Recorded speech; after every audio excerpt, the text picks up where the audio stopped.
जय साई राम। नमस्कार। मैं ब्रिजमोहन सूरी, मोटिवेशनल स्पीकर, ग्रंथ राइटर, रेड बुक एक्सपर्ट, स्वागत करता हूं आपका अपने इस चैनल में। आज हम बात करने वाले हैं कि यदि आपको जिंदगी में कोई समस्या है तो आप आगे बढ़ने के लिए मेरे इस वीडियो को जरूर सुन लीजिए। यदि आपको जिंदगी में कोई समस्या है, यदि आप समझते हैं कि आप इस समय बहुत बड़ी प्रॉब्लम में फंसे हैं, तो सबसे पहले उस प्रॉब्लम का आंकलन करना शुरू कर दीजिए। उस प्रॉब्लम के बारे में विचार कीजिए कि प्रॉब्लम है क्या।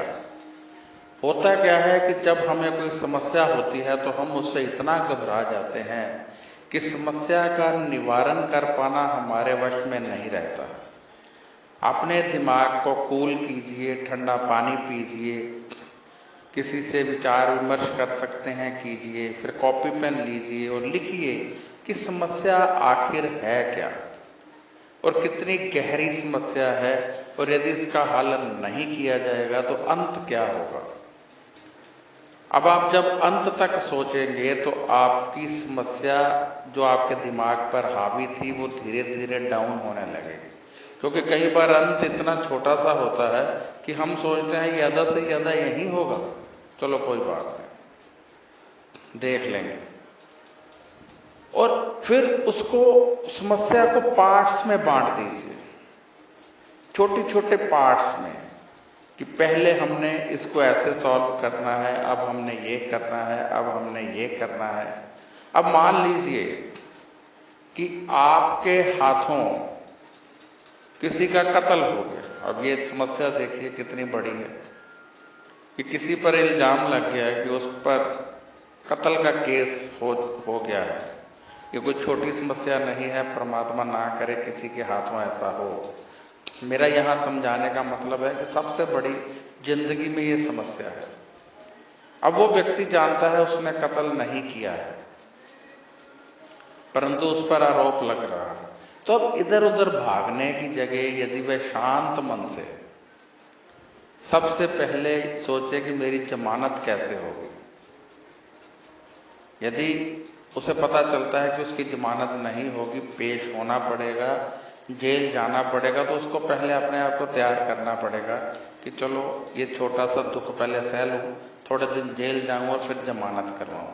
अब जमानत के बाद अपने आप को बेकसूर कैसे सिद्ध करना है, इसके बारे में विचार करना होगा।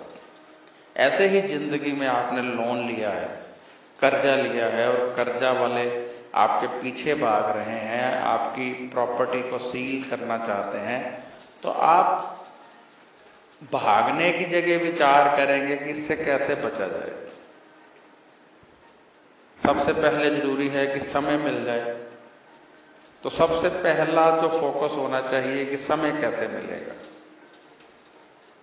समय जब मिल जाए तो फिर होना चाहिए कि अब इस समस्या से छुटकारा कैसे मिलेगा हमें।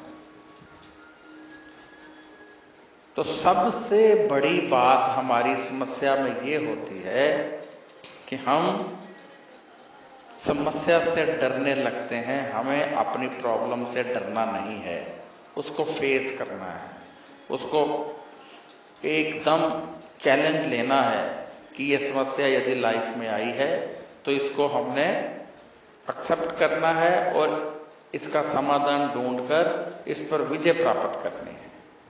जब आप ऐसी विचारधारा अपने मन में रखेंगे तो आप जिंदगी में आगे बढ़ने लगेंगे। फिर समस्याएं जो हैं छोटी होने लगती हैं। कई बार मैंने देखा बहुत सारे लोग छोटी छोटी समस्याओं से इतना घबरा जाते हैं, इतना घबरा जाते हैं कि उनकी जिंदगी एकदम अस्त व्यस्त सी हो जाती है। मैं शिरडी में था तो एक परिवार आकर जोर जोर से रोने लगा। साईं बाबा की मूर्ति की तरफ देखकर रो रहे थे। मैंने अपने धर्मपत्नी को कहा, इनसे पूछो क्या हुआ इन्हें, शायद हम इनकी मदद कर सकें। परंतु वह हिम्मत नहीं जुटा पाई, तो मैं खुद उठा और उस परिवार को अपने पास बिठाकर पूछा, क्या हुआ भाई, इतना क्यों रो रहे हो। बाबा को गालियां क्यों निकाल रहे हो? तो वो कहते हैं हमारी जेब कट गई है, उसमें टिकट्स थी, उसमें पैसे थे। तो मैंने कहा चलो आओ उठो देखते हैं। मैं टिकट विंडो पर गया, पूछा तो उन्होंने कहा कि यहाँ से 60 किलोमीटर दूर मनमाड़ जाइए, वहां पर आप टिकट वापस ले सकते हैं, 25% और देना होगा। उस समय ऑनलाइन टिकट नहीं होती थी। मैंने सोचा कि अब मुझे जाना पड़ेगा और मेरी भक्ति में इतना समय व्यर्थ होगा। मैंने कहा टोटल टिकट्स कितने की है? उसने कोई 4-5 हज़ार रुपए की बताई। मैंने बनवा दी। टिकट्स बनवाकर मैंने उन्हें दी। उन्हें पूछा और क्या था? कहते हमने कुछ शॉपिंग की थी। जो जो वो बोलते गए मैंने वो सब 2 गुना 3 गुना करके उनको ले दिया। अब जब सब मिल गया तो मैंने फिर उनको बिठाया, फिर उनको कहा कि आप बताइए कि आप बाबा को गालियां क्यों निकाल रहे थे? कहते आप ना मिलते तो हमारा क्या बनता? मैंने कहा मैं आपको ना मिलता ये कैसे हो सकता है? मैं कैसे मिला आपको? बाबा ने चाहा तो मैं मिला ना। मैं ना मिलता बाबा किसी और को मिला देते। कहते हम करते क्या? मैंने कहा आपने कानों में सोने की बालियां पहन रखी हैं, आप इसको भी बेच सकते थे। कोई समस्या आई है तो उसका मतलब ये थोड़े है कि हम जोर जोर से छत पर खड़े होकर रोना शुरू कर दें। बैठिए, विचार कीजिए, कहीं आपका लालच उस समस्या को बढ़ा तो नहीं रहा है। यानी कई बार क्या होता है कि कोई समस्या ऐसी होती है जिसका समाधान हमारे पास होता है, परंतु हम लालच कर रहे होते हैं, लोभ कर रहे होते हैं कि हमारी दूसरी वस्तु हमसे ना दूर हो, इसलिए उस समस्या को फेस करते रहते हैं। तो जैसी स्टोरी मैंने आपको सुनाई उसमें भी यही था। यदि आप पर कोई समस्या आती है, आप पर कोई प्रॉब्लम आती है, तो पहले उस पर विचार कीजिए, फिर अपने आप को उस प्रति तैयार कर लीजिए। जो उसके नुकसान होने वाले हैं उस पर भी अपने आप को तैयार कीजिए कि हमने इन सब को फेस करना है। और वो समस्या बढ़े उससे पहले ही उसका निवारण करना शुरू कीजिए और अपने हाथों से खुद निवारण करना शुरू कर दीजिए। कोई भी समस्या जिंदगी में ऐसी नहीं होती है जिसका निवारण नहीं हो सकता है।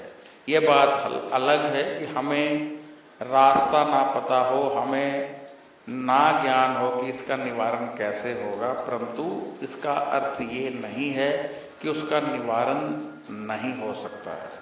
निवारण हर एक समस्या का हो सकता है।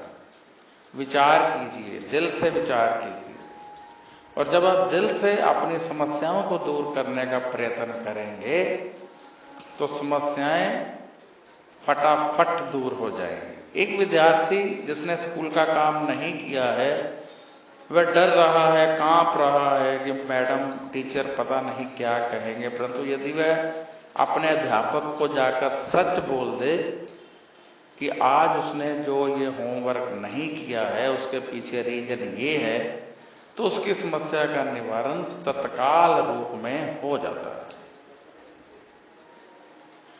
कहने का भाव ये है कि अपनी समस्याओं से भागने की जगह उनको फेस करना शुरू कीजिए। जब आप फेस करेंगे तो समस्याएं दूर होने लगेंगी।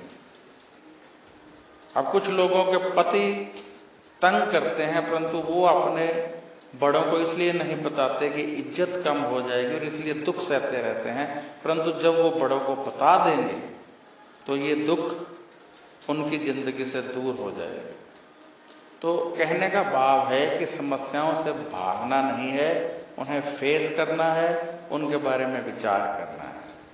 यदि आपने अभी तक इस चैनल को सब्सक्राइब नहीं किया है तो कर दीजिए, और यदि आप चाहते हैं कि आप मुझसे कोई सवाल करें, अपनी जन्म पत्री दिखाएं, तो व्हाट्सएप कीजिए, लिख कर कीजिए, जो आप 3 या 4 दिन में मिलेगा। जन्म पत्री दिखाने की फीस होती है, और सवाल कोई करना है तो व्हाट्सएप कीजिए, फ़ोन मत कीजिए, फ़ोन यहाँ पर कोई पिक नहीं करता है। 9814450802 9814450802 मेरा नंबर।